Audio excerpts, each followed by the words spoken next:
Bienvenue dans la bibliothèque numérique de la chaîne Mes Lectures. Ici, tu pourras écouter mes lectures, dont l'objectif est de repartir avec des arguments provenant de sources livresques. Et évidemment, plus ma connaissance et mon savoir grandit, plus je peux me permettre de vous livrer des réflexions qui sont, elles, présentes entre parenthèses, sur les vidéos, que je peux connecter et corréler à notre monde contemporain. De plus, le grand format reprend, et avec lui des changements ou des améliorations s'opèrent. Je vous ferai donc un résumé des grands titres que je vous présente. D'ailleurs, si tu veux y accéder, reporte-toi à la description ou au chapitrage de la vidéo. Donc en résumé, de quoi parle cette vidéo? Eh bien, je vous laisse avec les 6 résumés, les 6 synthèses, concernant l'histoire de France de Jacques Bainville sur le chapitre 13, et vous allez voir que la paix qu'a apportée Louis XIV restera même après sa mort. Grand 1. La paix fut un des facteurs les plus nobles à atteindre pour la France, sous la forme de la tranquillité à l'intérieur, mais aussi à l'extérieur, et celle-ci durera près de 130 années. Le règne de Louis XIV se démarque par 2 grands points. Le premier étant la condamnation de Fouquet, c'est-à-dire le surintendant voleur dans les caisses de l'État, et par la révocation de l'édit de Nantes, concernant les places de sûreté pour les protestants. Grand 2. L'année 1682 voit réapparaître la persécution des protestants, et la bien-pensance fait une erreur en croyant que le besoin d'unité morale n'était que religieux. Une partie des Anglais voyait les papistes comme des ennemis. Et la culture française, n'en déplaise à Emmanuel Macron, fera revenir une fraction des protestants commerçants qui avaient répandu notre culture en Europe, puisqu'ils y avaient été plus ou moins chassés avant par l'édit de Nantes. Grand 3. La France, avec Colbert, nommé officieusement selon la vision du roi, rayonnait en Europe comme premier de la classe, avec la mise sur pied d'une marine qui permet une expansion. L'Angleterre, anachronique rival aux yeux de la France, devait dans notre intérêt être cantonnée, en tout cas sur le plan politique, à 2 circonstances en jouant sur la restauration de Charles II d'Angleterre, pas d'Espagne, et sur la rivalité anglo-hollandaise. Charles II, donc, d'Angleterre, était plus catholique que les autres, et le maintien du trône de Charles II permit à la France d'être plus ou moins tranquille pendant 25 longues années. De la revendication de l'héritage du beau-père de Louis XIV, c'est-à-dire l'Espagne, les nations européennes, notamment la Hollande, se réveillèrent en voyant la puissance de la France, et de là un traité de paix, celui qui fut signé à Aix-la-Chapelle, donna une figure, c'est-à-dire Vauban, un homme qui, avec l'appui de Louis XIV, fortifiera nos frontières pour en faire celles que nous connaissons plus ou moins aujourd'hui, des frontières naturelles. Grand 4. La guerre de 10 ans commencera en 1672, avec l'invasion de la Hollande par la France. C'est Guillaume d'Orange qui reprendra le contrôle de la République hollandaise en cassant la bourgeoisie sur place. Il formera une coalition contre nous. Notre marine prendra du poil de la bête. L'histoire de Duquesne, face à Ruyter, le prouvera. La lassitude de guerre prendra le dessus, et une paix fut signée à Nimègue en 1678. Charles II abdiquera sa fille en mariage à Guillaume d'Orange. L'Alsace deviendra nôtre juridiquement, puis de cœur en 1681. La vision de sécurisation des terres de notre roi était très mal perçue par les voisins. La trêve de Ratisbonne les autorisera, qu'on appelle aussi les réunions. La Ligue d'Augsbourg se réveille alors. Voyant notre difficulté avec l'Angleterre à l'époque de Jacques II, qui était un autre roi d'Angleterre, et eux aussi catholique, une guerre, celle de 10 ans, 1689-1697. Plus ou moins 10 ans. À Paris, il y avait 2 écoles, une pour la continuité de l'expansion terrestre et l'autre maritime, ce qui abaissera très largement notre capacité maritime face à l'Angleterre qui était en pleine expansion coloniale. Grand 5. Comme il était dur pour Louis XIV de reconnaître Guillaume d'Orange comme roi d'Angleterre. Et pendant ce temps, la succession d'Espagne courait entre notre roi et Léopold, et puis Charles II aussi, mais cette fois, celui d'Espagne, qui mourut sans enfant. Et évidemment, l'idée de Louis XIV fut un traité de partage de paix, sans confondre la France avec l'Espagne, pour éviter les provocations de nos amis, enfin, de nos voisins plutôt, puisqu'ils n'étaient pas vraiment amis. L'Angleterre de Guillaume d'Orange, par sa mauvaise foi, n'acquérait rien. Les patriotes espagnols, par contre, au moins une partie d'eux, souhaitait voir Philippe V, qui était le petit-fils de Louis XIV, sur le trône d'Espagne. Mais sur mer comme sur terre, nos défenses face à l'Angleterre ne tenaient plus, et ce qui retourna l'échiquier européen, pas complètement. Ce fut la lassitude de guerre et les possessions nouvelles de l'Angleterre devant être sécurisées. Une armistice franco-anglaise fut alors signée en 1711. De là, l'Empire et les Hollandais se retrouvèrent alors sans appui anglais. Et comme quoi, petite note de mon cru, les relations entre nations et empires ne sont bien souvent qu'économiques. C'est le temps où l'Angleterre souhaite désarmer nos côtes outre-Manche, où elle reprend nos colonies acquises en Acadie, à Terre-Neuve, mais à l'emprise anglaise sur le plan économique de l'Amérique du Sud. En somme, l'Angleterre sur mer et la France sur terre. Grand 6. Lorsque Louis XIV mourut en 1715, en souffrant plusieurs jours durant, c'est alors un mouvement de rêveurs, non loin du réel, qui imagine une harmonie entre royauté patriarcale et états généraux périodiques, liés à la noblesse. Un mouvement qui plus tard deviendra réalité, pour se confondre avec, je cite, la théorie des corps intermédiaires. Fin de citation. Cette théorie restera comme une idée forte chez Louis XVI qui nourrira ses idées. L'idée de Vauban sur le 10e, c'est-à-dire un impôt, sera repris plus tard. Il sera d'ailleurs ardemment défendu par les parlementaires, évidemment composé des corps intermédiaires, dont on parlait plus haut, composé des magistrats. Beaucoup de magistrats. À la mort du roi, il dira même que s'il part, l'État, lui, qu'il n'a pas encore officiellement créé, perdurera.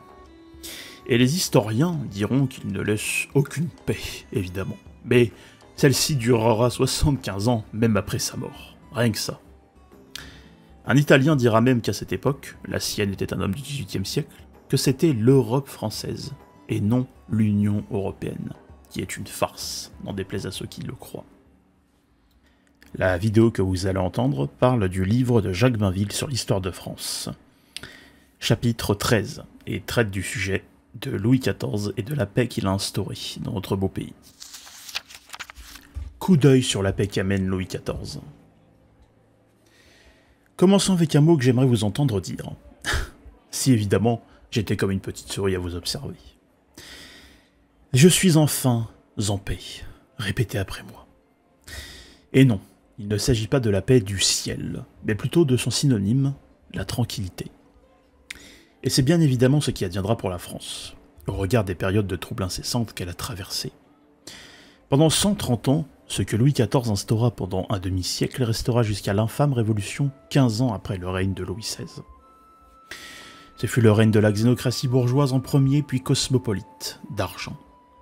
Ce fut dans cette seconde partie du XVIIe siècle un règne de rayonnement pour la monarchie.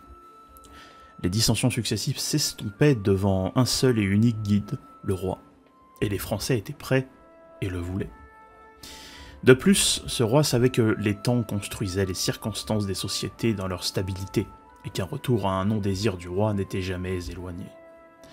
En somme, dit l'auteur, il fut l'un des rois dans sa représentation spirituelle et temporelle le plus connaisseur de l'homme. Peut-être était-il même aux prémices de ce qui compose le marketing, mais avec la vertu pour profit et juste profit pour profit. Son règne se démarque par deux grands points. Le premier étant la condamnation de Fouquet, et le deuxième étant la révocation de l'édit de Nantes qui étaye du fait d'un sentiment général. Pour Fouquet, il fut le surintendant que Louis XIV redoutait comme le bel face aux Templiers. Il était un homme riche, richesse acquise aux dépens de l'argent des impôts, avec un réseau tentaculaire, presque aussi riche que le roi. Et il pouvait même tenir tête au gouvernement depuis son refuge de Belle-Île.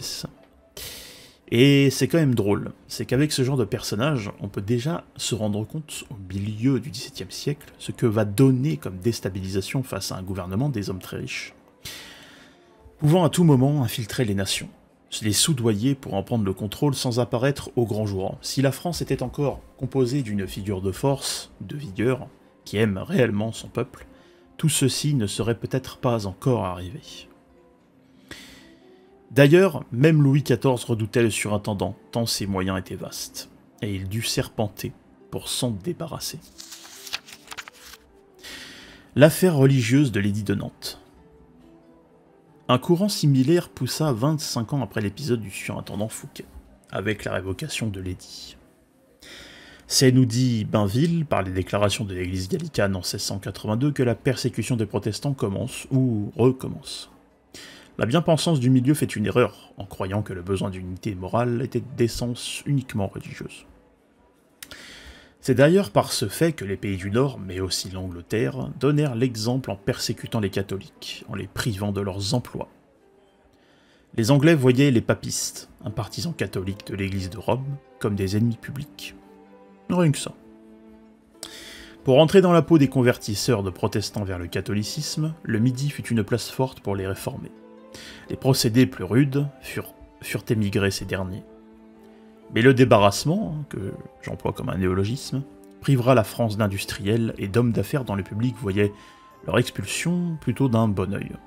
Je suppose que le manque à gagner est bien plus remarqué chez la royauté et la bourgeoisie, puisqu'on les fera revenir. La culture française s'est alors répandue en Europe, mais la rancune de ces gens aussi. Les 25 premières années du règne de Louis XIV. En fait, dans la vision de Louis XIV, pour son règne de stabilité presque parfaite, l'idée était de ne pas déléguer. Pourtant Colbert organisera l'État, mais sans en avoir officiellement le titre. La France ne fut jamais aussi rayonnante que sous Louis XIV, le règne du grand, du beau, du travail, où l'idée était claire pour beaucoup, avec une place de premier de la classe entre l'Allemagne, l'Angleterre et l'Espagne. Ce rayonnement se traduira par la remise sur pied d'une marine, d'un régiment entier, en souvenir de la Fronde. L'ordre permit une marche en avant et d'achever aussi le territoire. C'est bien par l'entremise de Colbert, sans oublier les actes de Richelieu, que la France put se démarquer sur mer, c'est-à-dire économiquement. Là où les Anglais et la Hollande rivalisaient entre eux, d'ailleurs, grande puissance maritime rime souvent avec grande colonie, ce que la France au XVIIe siècle ne pouvait se permettre d'avoir.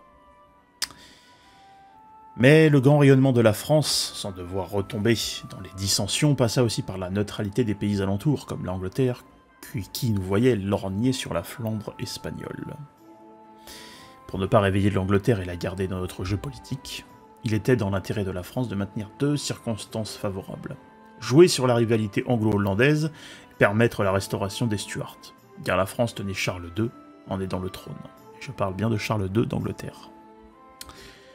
Louis XIV dans ses mémoires dira qu'il l'avait fait, car c'était le parti du catholicisme. Ce statu quo se renversa le jour où la réunion de l'Angleterre et de la Hollande par Guillaume d'Orange.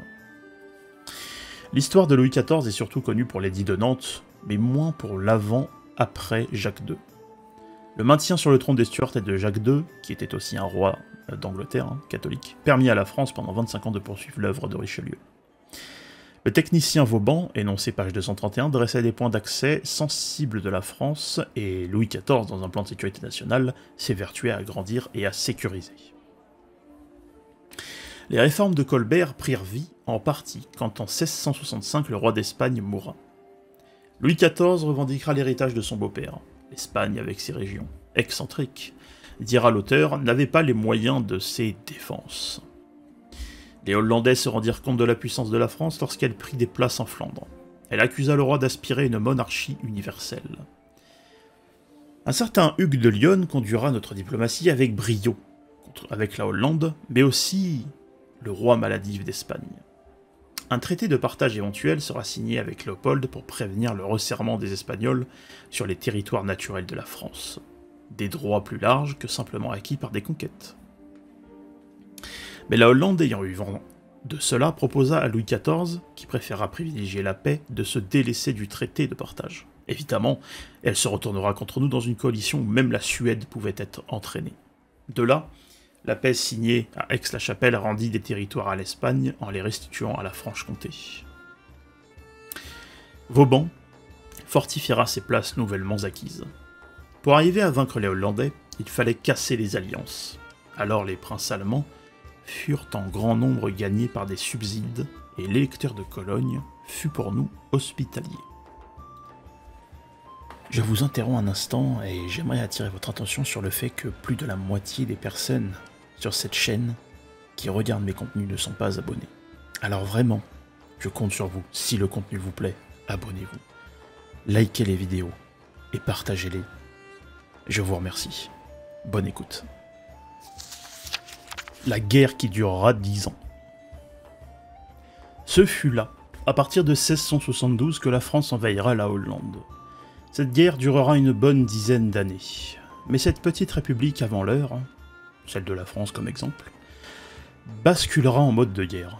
Elle renversera la République bourgeoise, caractère d'une république qui se forme, pour donner le statut d'Hérat. C'est Guillaume d'Orange qui la reprendra. Il s'évertua à monter les ans, Espagne, Prusse, Angleterre, contre nous, mais cela n'aboutira pas et la France restera victorieuse. L'objectif était même de casser le traité de Westphalie. Mais de notre côté, il était facile de lancer la Pologne et la Suède à notre rescousse. Mais l'armée française, toujours fière de défendre son territoire, tenait bon en Alsace, une pièce convoitée par le statutaire et envahie. Notre marine s'est aguerrie, du Kest face à Ruyter. Mais la fatigue gagnait de plus en plus dans le parti républicain de la Hollande. Même Louis XIV, qui avait les yeux rivés sur l'Angleterre, finira par s'épuiser de cet affrontement. D'ailleurs, Charles II abdiquera en donnant sa fille Marie en mariage à Guillaume d'Orange, et une paix fut alors signée à Nimègue en 1678, où notre roi y imposera ses conditions. Vauban n'étant pas le seul artiste de la fortification des places de sûreté, qui telles furent acquises par notre roi Louis XIV et ses conquêtes. D'ailleurs, la page 236 explique lesquelles furent distribuées. Ce qui va suivre donne les prémices de la guerre de Waterloo, similaire à la guerre de 100 ans qui présentera notre fille de l'Église, Jeanne d'Arc. Mais dans cette longue guerre, un répit, qui permit à la France de Louis XIV d'acquérir l'Alsace en toute quiétude en 1680, et elle le deviendra par justice, puis de cœur. Cela a été nommé Réunion. Mais la France n'était jamais tranquille, chaque mètre carré de son expansion était remis en cause en Europe. C'est là que notre diplomatie dissuasive fera son office face au prince allemand. La trêve de Ratisbonne autorisera les réunions. Mais cette vision de sécurisation des terres procédera pour Louis XIV un effet sur l'Europe qui le faisait passer pour un danger. Notamment la révocation de l'édit de Nantes qui donna du grain à moudre aux protestants du particularisme allemand. L'empereur excita même les catholiques contre Louis XIV. L'événement qui retournera l'Angleterre se trouva un temps entre les mains catholiques de Jacques II. Et Louis XIV, lui, proposera de le soutenir, mais il refusa. Et en 688, Guillaume d'Orange finira bien évidemment par le détrôner. Et le jeu politique de l'Europe pour la France se retourna, et pas forcément en notre faveur. De ces entrefaites, ou entrefaits, vous me corrigerez en description, en commentaire, pardon, le roi annonça occuper la rive du Rhin gauche et droite, ce qui déplaira fortement l'Allemagne. Le ravage du Palatinat en fut pendant longtemps un reproche.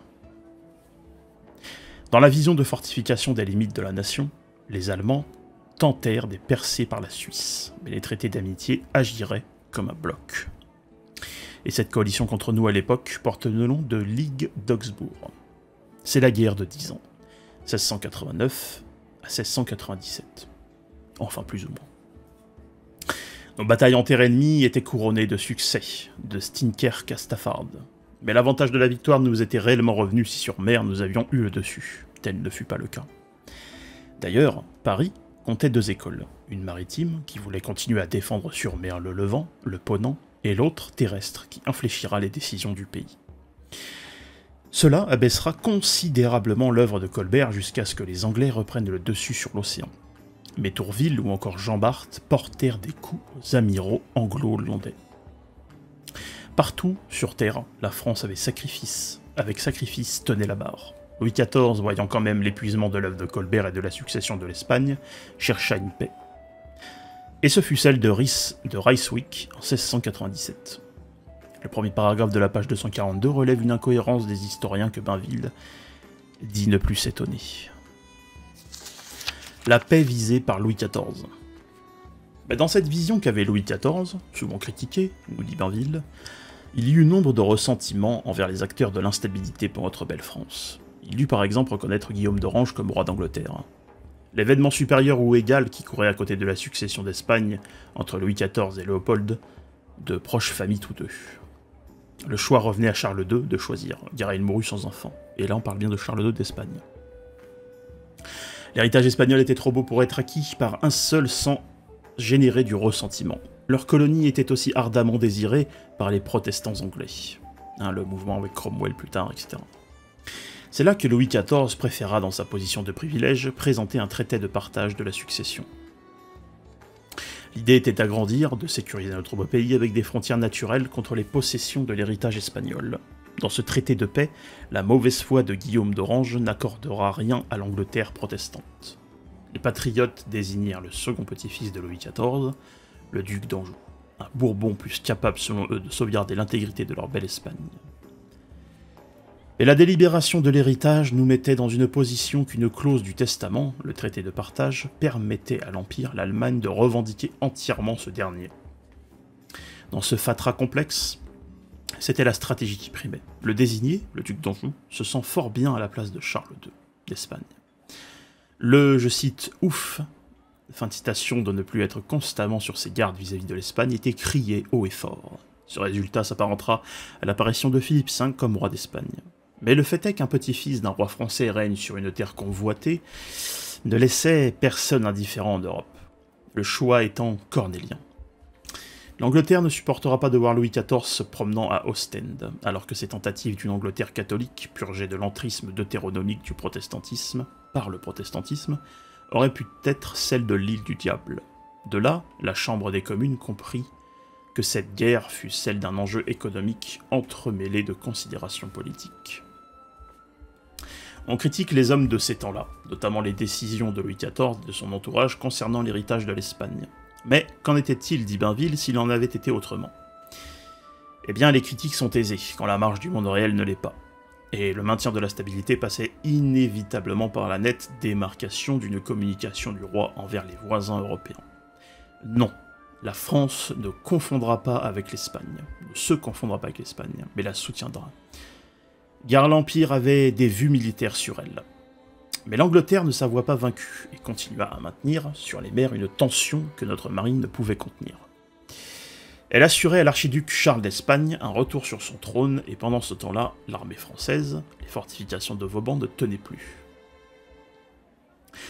La coalition gagnante retourna même Louis XIV contre son petit-fils pour que l'archiduc d'Espagne reprenne sa place en faveur de l'Angleterre.